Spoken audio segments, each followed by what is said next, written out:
My name is Jeff Durbin. I'm the pastor of Apologia Church and started Apologia Radio, Apologia Studios, and End Abortion Now.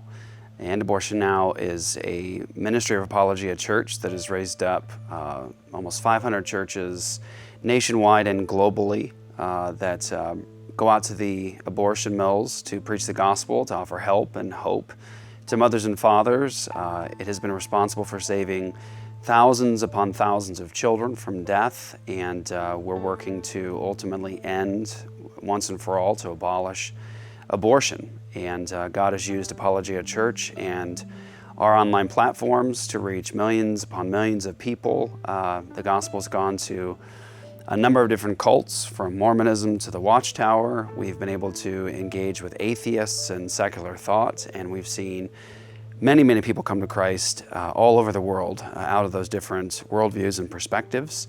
And God continues to give us a lot of grace and a lot of opportunities to reach a lot of people with the gospel. I came to Christ a little later in life and was adopted into God's family after a pretty significant drug addiction. And my story, I guess, not belaboring it, but going back sort of to the beginning, I wasn't raised in a Christian home under the hearing of the gospel, going to church. I had very little understanding of the message of Jesus or who he was. My dad was in the Air Force, and so I spent most of my time growing up on military bases. And I grew up in Holland and traveled a lot, Germany, Ibiza, all over the United States. I grew up in Japan, Northern Honshu, Japan, in Misawa Air Force Base. And everywhere we went, there was a Bible that sat on top of our stereo, no matter where we were in the world. And this was a King James Bible that just basically collected dust wherever we went. But that was what I knew, is that was the Bible, and that was this man named Jesus. That was his book. My father was atheist. My mother was sort of what I would say woo-woo spiritual. When things would get tough, she would mention that there's a God, and there was this person named Jesus. My understanding of who Jesus was and what his message was really from movies like King of Kings, Ben-Hur, that sort of a thing. And like I said, I didn't grow up in church, so I didn't have any real understanding about what the message of Jesus was or really who he was. And I was a world champion martial artist. I've been doing martial arts since I was 4 years old. I started in judo. And growing up in Japan, I grew up doing 2 separate martial arts systems at different martial arts schools. My whole life was martial arts. Every day of the week, I was training at these 2 different schools in Japan. And it was everything that I loved and always wanted was martial arts, and to be the very best at it. So when I came back to the United States of America, I began competing, and then got connected to one of the best coaches in the world, and he trained me, and I became a national champion, an international champion, a world champion, and was competing full-time. So really throughout my teenage years, through high school and into my early adulthood, my whole life was professional competition. I went to the Junior Olympics, I was on national karate teams, I was paid to compete and to win, and I won everything there was to win in the martial arts world. I won the same tournaments that made Chuck Norris famous, Battle of Atlanta, the Diamond Nationals, all the big ones. That was my whole entire life was martial arts. And so as a teenager, I barely remember high school because most of my time was actually missing high school to travel around the country to compete professionally. But I also, for work, I would teach at different martial arts schools all over Washington, D.C., Maryland, Virginia, and I also had my own karate school. And so I didn't spend a lot of time at home, to be honest. And one night I came home real late from teaching, and I was eating, and I remember it vividly. I was eating dinner by myself, watching television, and flipping through the channels, and I saw Billy Graham. And I don't know what ultimately would cause me to stop at that age, but I did, and I heard the message of Jesus, that he died on a cross, rose again from the dead, and that you can have eternal life through trusting in him, believing in him. So I repeated that prayer when I was watching Billy Graham, and I remember I called the phone number, the 1-800 number afterwards, and they sent me the Gospel of John and a scripture memorization package, and that's where I had, for the first time, a really deep love I felt for the Bible, and I was studying it profusely. And I remember that I had a very public profession of faith in Jesus, began to understand who he was, understood that he was God in the flesh. That was a revelation to see that, and understand what he did and what the Bible was. And I had sort of a profound interest in this message of the gospel. But what was, I think, taxing and also contradictory in my life was the fact that I had sort of two sides to myself. I had the Jeff who had this new profound profession of faith in Jesus, a professed love for the Bible, a passion, it seemed, externally for that. And yet I had also this other side of me that didn't seem to understand what submission to Jesus and his lordship really meant. And so if you would see me during the week, I'd be reading the Bible and saying I believed in Jesus, but ultimately I would still be sleeping with girls and really doing whatever I wanted. And I ended up moving to Arizona, and I was doing different things. I was doing stuff for martial arts. I was trying to do things for television, Ninja Turtles. I was Michelangelo and Donatello for the Ninja Turtles franchise. I did the stunts and choreography for some of the franchise stuff. I did some video game production things. I was teaching for karate schools in Arizona, and sort of in the martial arts world at the top of my game. But still this tension between Christian Jeff and then the Jeff who would ultimately still do what he wanted on the weekends. Well, things really changed dramatically for me. I married the girl that I've known since she was 11 years old. I was 13 years old.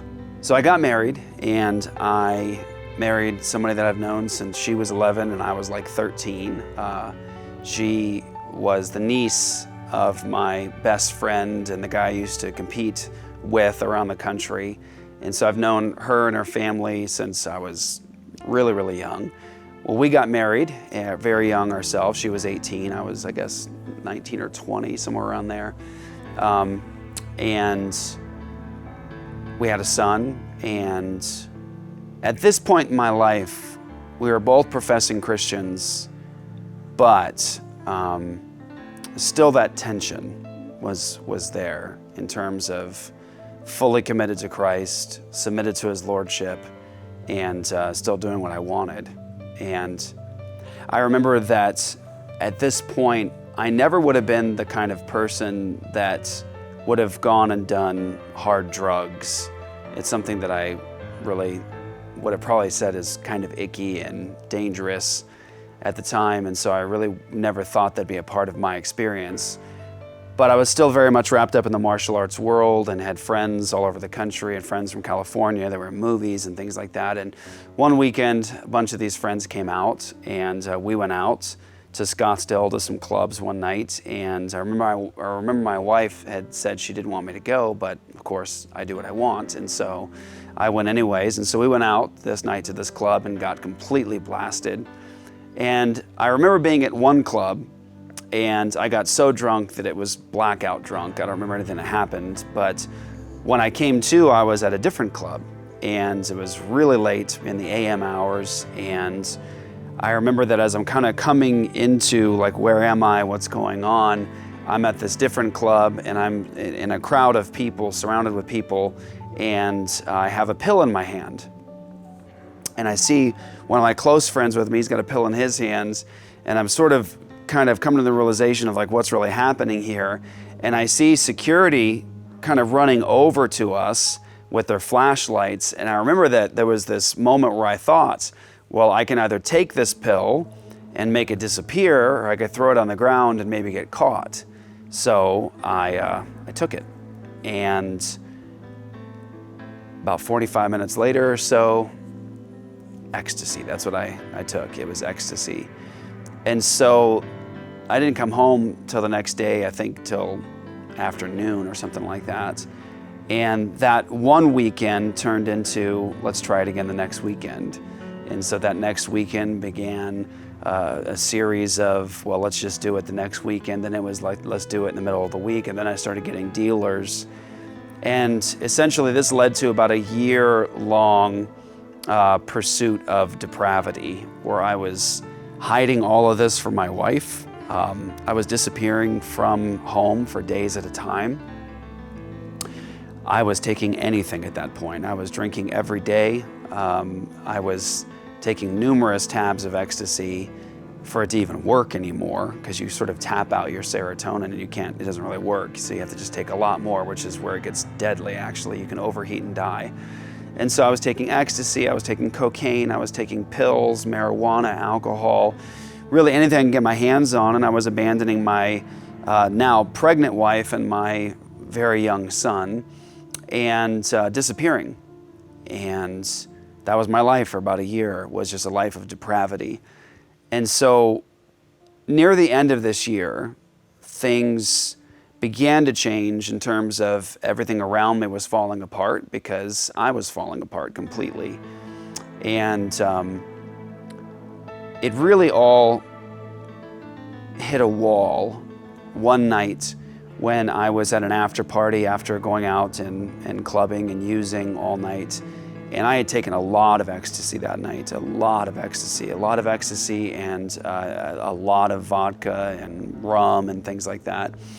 And one of the things that ecstasy users know is that you can die from an ecstasy overdose by overheating. You sort of cook yourself from the inside, essentially. And so you're always sort of on the lookout, if you're a seasoned ecstasy user, for dehydration and overheating and those sorts of things. So you're always drinking water and you're always trying to keep cool and stuff like that. Well, I'm in this after party with some friends and some strangers. It's completely dark and it's in the early AM hours. And all of a sudden I realize that my heart rate is jacked. It's going out of control.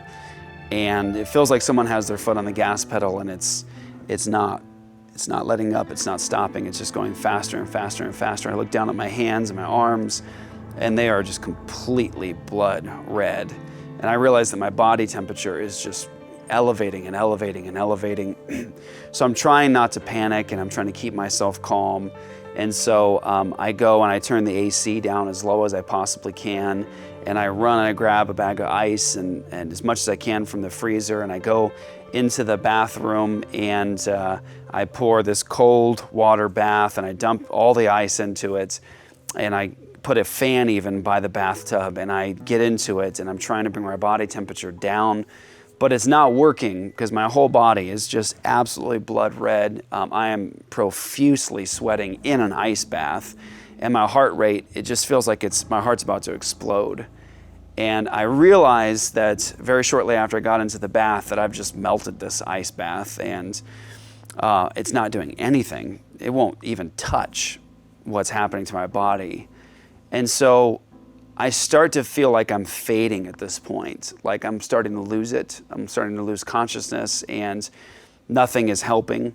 And so I'm trying to keep myself as calm as possible, keep my pulse points under cold water and keep myself cool, and it's getting worse and worse and worse. So I remember that I even grabbed a telephone and I was about to call 911. And so I go into this bedroom, I'm completely soaked from this bath, and I sit on this bed and I have the phone next to me, and I'm about to call 911 before I completely fade out. And I remember I had this moment where God's presence and the reality of what I was doing and who I was was so vividly clear in that moment. When you're about to die, your own mortality is very, very clear, and the presence of God is very, very clear. And so at that moment, I had this very clear picture of who I was, who God was, what I was doing, and what I was guilty of. And I knew that it wasn't simply the addiction that was the problem. I knew the biblical message clear enough to know that this is a problem of my sin and my rebellion. So I remember sitting on the bed, my body is going out of control, and I remember asking God to not kill me. And it's a very simple prayer, actually. It was, I know that I'm guilty. I know that what I'm doing is sin, and I know that you have every right to kill me. But I said, please don't kill me yet. Please just don't kill me yet. Please get me out of this, restore my life, but don't kill me yet. And just please be merciful to me. And after praying that, if you could understand the switch, how dramatic it was, you would understand how shocked I was. I go from a place where my whole body is red, my heart is going out of control, and I feel like I'm fading out of consciousness. And all of a sudden, when I ask God for mercy and not to kill me, everything turns off.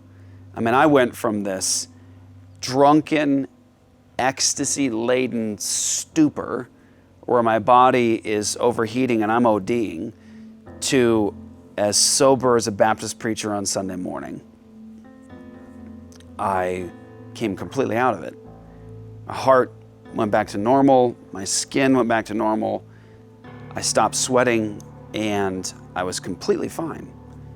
And I was stunned by it to the degree that I was like, wait, this doesn't happen. This doesn't feel right. Maybe it's going to start again. Like I remember I went into the other room, everyone's still partying and doing their thing. And I remember I just sort of kept to myself, just thinking to myself, is it going to happen again? Like, how did this just turn off like that?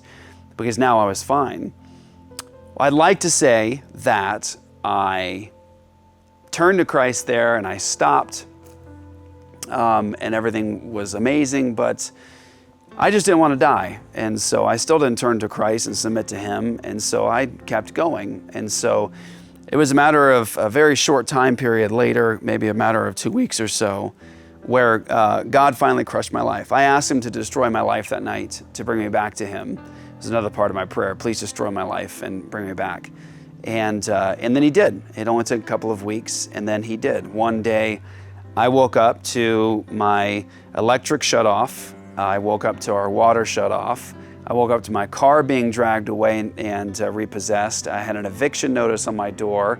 My phone was shut off, and the place I was working for decided to essentially let all their employees go and said, we're not paying you. If you don't like it, sue us. And I didn't have any money to sue anybody, so that would be kind of hard. So I'm sitting now in an apartment with my wife, my newly born daughter, my son, no electricity. It is just silence. And we have nothing. No money, no nothing. Now, I gave my wife every possible reason in the world to leave me, and she would have been right to do so. But she was still there, and she was still praying and still encouraging me. And so I'm sitting now in this apartment with all the devastation that I've caused.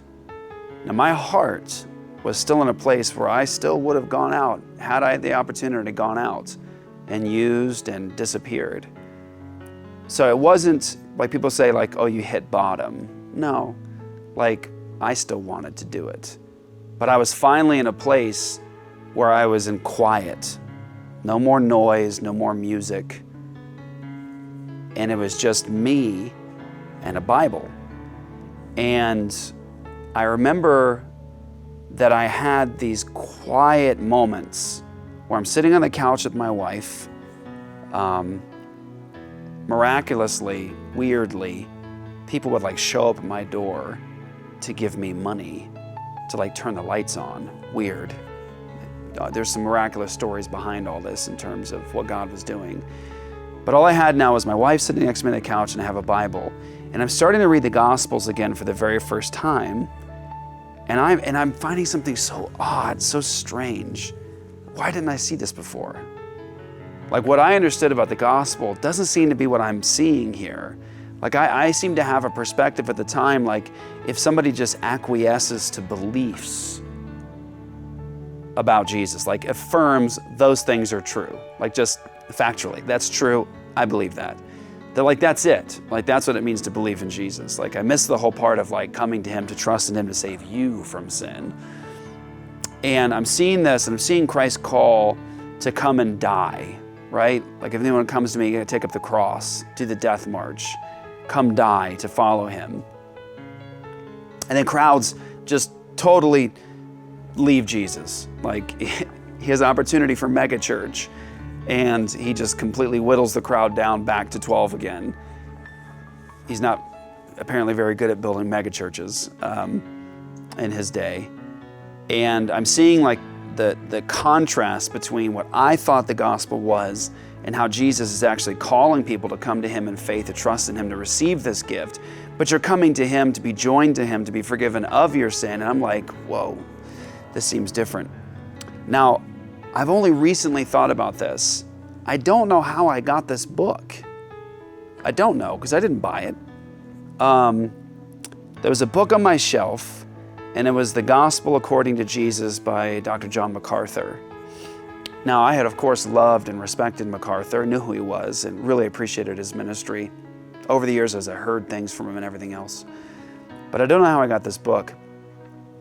And I pick up this book, and I'm reading, and everything that I'm seeing John saying is what I'm seeing in the gospel, a call from Jesus. And I'm like, that's the difference.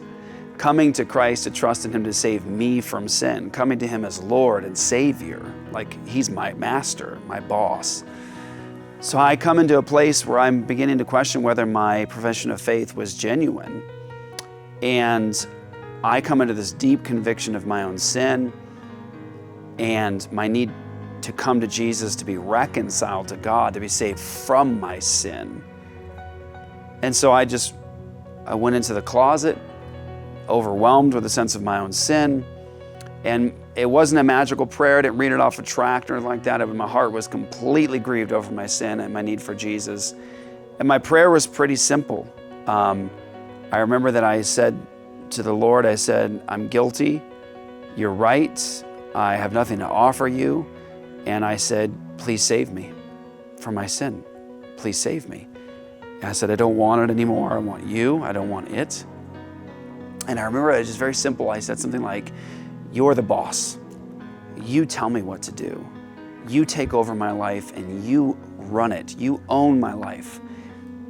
And that's where my life began to change, legitimately change. And God took me from a place where I couldn't not use. I had to use.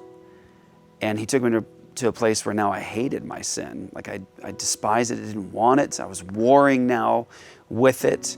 I wanted him and only him. And God began to sanctify me and change and transform my life. It was many years later, I had no desire whatsoever for this ministry. I didn't think about pursuing this ministry. It was something God just sort of presented. I never even knew it was an opportunity.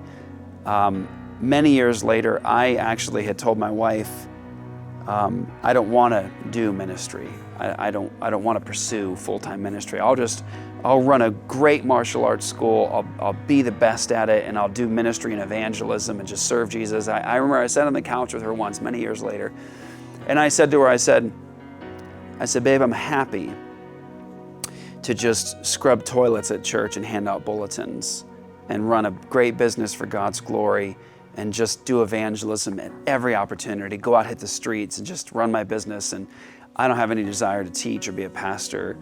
I don't want to do that. I didn't feel like I was worthy of something like that. And I remember she said to me on the couch, she said, I don't see that.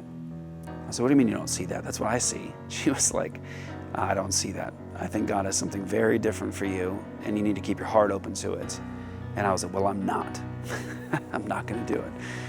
And it was a couple of years later that a pastor that I was at church with, serving with, told me, you're going to start teaching. And I was like, no, I don't want to. He said, no, I'm not asking you. I'm telling you, you need to start teaching. So my way into ministry was through great resistance. I didn't want to be a teacher, a pastor. I'd never wanted to plant a church. I resisted it because I didn't really feel like I was worthy of such a thing. At any rate, years later, I was pastoring at a church, and I got the opportunity to pastor and chaplain at a drug and rehab hospital. And I wasn't looking for this opportunity, never saw it coming, truly never saw it coming. But I was asked to come take over chapel just for a night at this drug rehab hospital. And I went to preach the gospel to a room of people that night that were me. I was looking into the eyes of myself. And again, there was a shock to me because I didn't anticipate this opportunity. But then shortly after I preached the gospel this night, and all these addicts came to Christ, they asked me to take over as chaplain at the hospital. So I was pastoring in a church and I was a chaplain at the hospital, both full-time. And I was seeing so many people getting saved out of addiction through just the gospel, right? Not AA, not Celebrate Recovery. It was just the gospel and then basic Christian discipleship. That was happening in such a powerful way that, a long story short, God essentially created Apologia Church out of a drug rehab. And so over 10 years ago, Apologia Church started because somebody that God had delivered from drug and alcohol addiction and so much more, had been redeemed from it, was placed into another place preaching the gospel with the same message, with the same understanding of what they were going through. And this whole church, everything that's happened here came because of all of that experience, because of what God did through all of that. God saved one person through one experience, put me in front of the same people, saved them, and then formed all of this. And yeah, that's how it happened.